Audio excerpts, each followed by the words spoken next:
In search of the lost stars. Nova Terra was one of humanity's last strongholds. Under massive glass domes, millions of people lived under artificial sunlight. Outside, space was empty and cold. Earth had long been abandoned, turned into a toxic memory. The city glowed with neon lights, skyscrapers touched the clouds, flying vehicles filled the streets. But beneath this brilliance lay a dark truth. Energy sources were running out. Interstellar colonies were falling silent one by one. Communications were being cut off. No one knew why, or those who did weren't talking. Elara Voss had grown up in the shadow of this city. She was 28 years old, a woman with long black hair and green eyes. Her body was athletic, her hands calloused, the marks of years as a star hunter. Star hunters were adventurers who found lost ships and stole technology from wrecks. It was dangerous work, but it was Elara's only way out. Her father, Captain Marcus Voss, had been a famous astronaut. He had gone to the Zeta 9 colony and never returned. The official report, ship explosion. But Elara remembered her father's last message when she was 10. "My daughter, the stars are disappearing. This isn't real." That evening, a package arrived at Elara's small apartment. A holographic cube slipped under the door. When she activated it with her fingerprint, an old man's image appeared. His face looked familiar. Dr. Harlan Cade, her father's former crewmate. "Elara," the man whispered, his eyes filled with fear. "Your father isn't dead. He discovered a portal on Zeta 9, a door that transports stars to other dimensions. There are dark guardians, ancient beings who protect them, but they've become corrupted. Coordinates attached. Alpha Centauri, Zeta 9. Find the crystal key. Trust no one. The government knows and wants it." The message vanished. The cube melted. Elara's heart raced. The hope she'd suppressed for years reignited. She immediately gathered her gear: laser pistol, magnetic boots, spacesuit, scanners, and her ship, the Shadowhawk. Old, but a fast exploration vessel. She didn't want to go alone. She called her old friend Jax. Jax was drinking in a bar in the city's lower levels. A big guy, an old soldier with tattooed arms. He had scars from the Galactic War, both physical and emotional. "Elara, another adventure?" He laughed when he answered the phone. There was weariness in his voice. "My father might be alive, Jax. I'm going to Zeta 9. Are you coming?" Jax was silent for a moment. "Okay, but we split it 50-50, and I don't want to die this time." They met at the port the next morning. The Shadowhawk was ready for takeoff. They shot out of the domes and into space. Stars surrounded them, an endless sea of darkness. The hyperspace jump would take a week. On the ship, they chatted for hours. Jax recounted his battle memories. "On the Epsilon front, I lost my friends under a hail of lasers. That dragon tattoo is in their memory." Elara spoke of her childhood. "My father and I would watch the stars in the artificial park. He told me about alien civilizations. My mother died giving birth to me, so it was just the two of us. When he disappeared, they put me in an orphanage.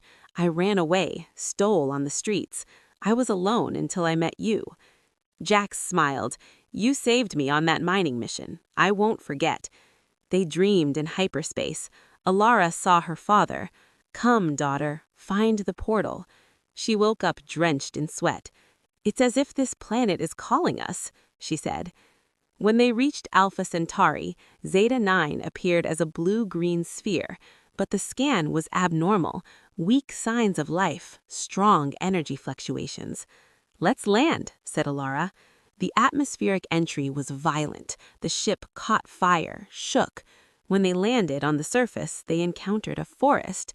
But this was no ordinary forest. The trees glowed metallic. The leaves shimmered like crystal. The air was electrically charged, like before a storm. "This place has changed," Jack said, drawing his rifle. "It's not abandoned, it's evolved." On their first exploration, they found an abandoned base. The doors were open, dust lay thick inside. Computers still ran on solar panels. Elara opened the logs. Day 312. Portal activated. Stars vanishing from the map. Darkness approaching. Her heart tightened.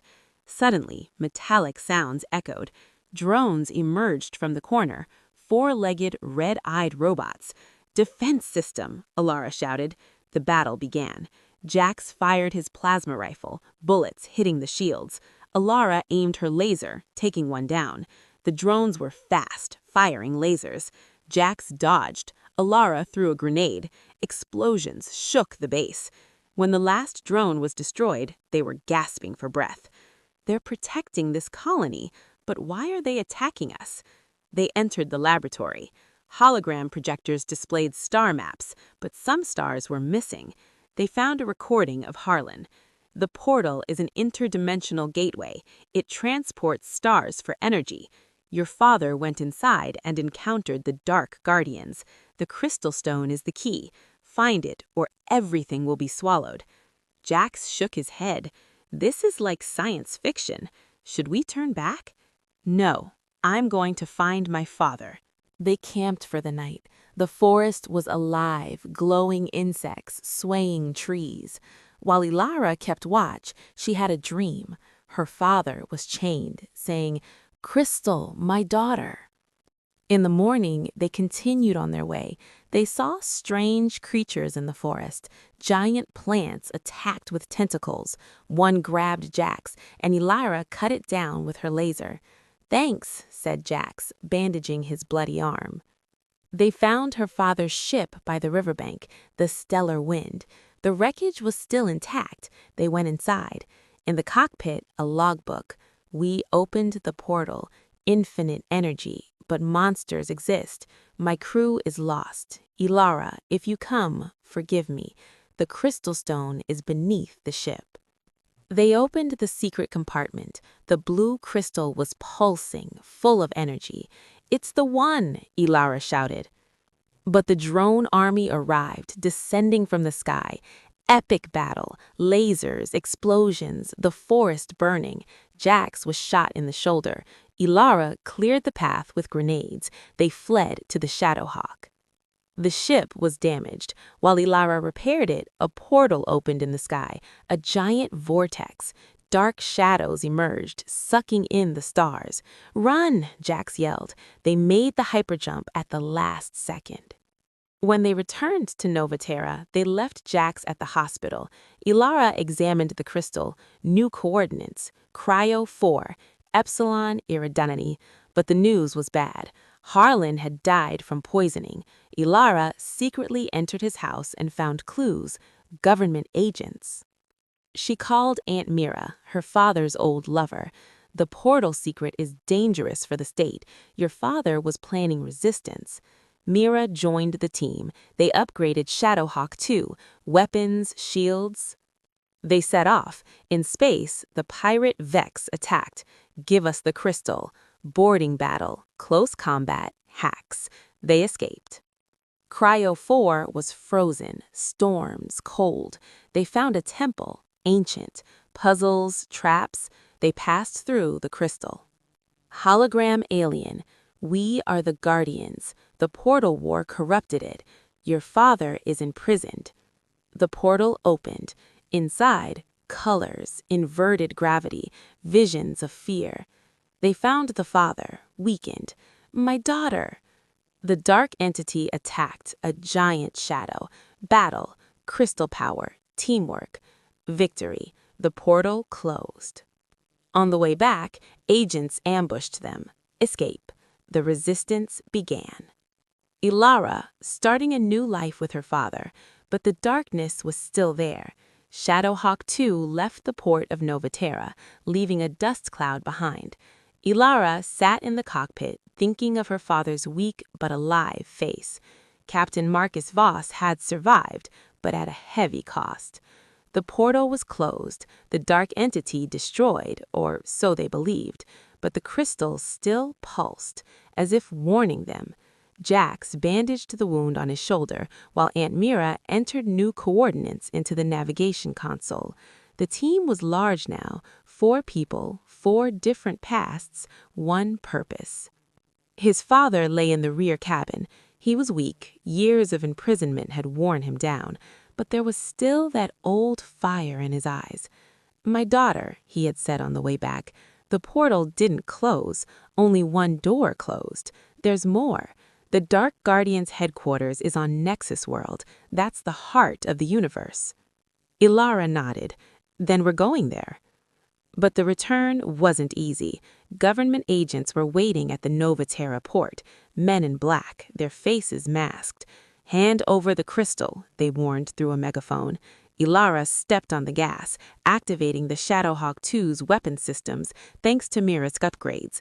Laser cannons fired, damaging the agent ships. An epic chase unfolded over the city during their escape, slaloming between flying vehicles, laser beams, explosions. Finally, they jumped into hyperspace. Now they were in deep space. Destination, Nexus World. The crystal had shown the new coordinates, an unknown corner of the galaxy, unmarked on any maps. The journey would take weeks. Life on board was trying to return to normal. Her father was slowly recovering. He recounted. "When the portal first opened, the Zeta-9 team was excited. It promised infinite energy. But inside, we found an ancient civilization, the Star Guardians. They created the portal thousands of years ago. They maintain intergalactic balance by carrying stars. But a group had become corrupt, the Dark Guardians. They used the energy for weapons, devouring stars." Elara listened, her eyes filling with tears. "Why didn't you tell me? Why did you go alone?" Her father bowed his head. "To protect you. The government found out. They wanted to seize the technology for war." Jax interrupted. "The government? The Nova Terra Council?" "Yes, and worse. Not pirates like the Vex, but one of their own. The person who ordered the death of Council President Harlan." Aunt Mira nodded. "I've suspected it for years. When your father and I parted ways, it was because of those secrets." Days passed on the ship. They trained, practiced weapons, held strategy meetings. Elara and her father had long conversations. They were trying to make up for lost years. "I'm sorry, daughter," his father said one night. "I left you alone." Elara hugged him. "You're here now. That's enough." But the peace was short-lived. When they exited hyperspace, they were in an asteroid belt. Scan. Abnormal energy signals. "Pirate trap," said Jax. Sure enough, Vex fleet appeared, larger, more heavily armed. "Hand over the crystal or we'll destroy you," came the message. The battle began. Shadowhawk 2 maneuvered and fired laser cannons. The enemy ships were agile. A boarding pod collided with the ship. The pirates entered. Close combat, laser swords, fists, explosions in the corridors. Jax used his size advantage, taking down 3 pirates. Elara fought with a knife. Mira hacked and shut down enemy systems. Even her father, in his weakened state, grabbed a laser pistol and fired, remembering the old days. Vex arrived himself, masked, his voice muffled.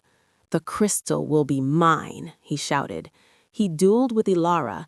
Vex was fast, but Elara outsmarted him, using the crystal's energy to create a shield. She wounded Vex and escaped. The fleet scattered. They won, but the ship was damaged. While repairing it, the crystal showed a new vision, Nexus World, a giant planet with a massive portal at its center, but it was surrounded by dark entities. As they approached Nexus, the planet was magnificent, its surface covered in crystals, its sky filled not with stars, but with dimensional rifts. They landed. The surface was cold but habitable. They saw ancient structures, temples, pyramids, all glowing with light. On their first exploration, they encountered a guardian hologram, one from the good side. "Welcome, travelers. The dark side has risen. They control the central portal. Destroy the main crystal to restore balance." The journey began. They crossed forests, deserts, mountains. They fought creatures, shadow beasts, energy-sucking insects. Jax was wounded again, but Mira healed him. In a cave, they fell into traps, laser nets, falling rocks. His father solved the puzzles with his ancient knowledge. As they approached the center, the darkness intensified. They saw visions, alternate realities, their deceased loved ones. Elara saw her mother, Jax saw his comrades. Finally, they reached the central temple. Inside was a giant portal, a vortex swallowing the stars. At its center was the Master Crystal, guarded by the Dark Lord, a colossal being made of shadows. The battle was epic. The Dark Lord threw tentacles, sent energy waves. The team split up. Jax distracted him, Mira tried to hack the portal, her father gave strategy. Elara approached the crystal. "Who are you?" roared the Lord. "I am the bringer of balance," said Elara. She merged the crystals, an energy explosion. The Lord screamed, shattered. The portal began to close, but the explosion would affect the ship. They escaped, boarding the Shadowhawk 2 at the last moment. The explosion shook the universe. Stars returned to their places, maps realigned. The journey home was peaceful. When they reached Nova Terra, the resistance had begun. The people had learned the secret through leaked messages. The council fell, a new government rose. Elara and her father lived together. Jax married, Mira retired, but the crystal still trembled. A new adventure? No. This time, peace. The stars shone.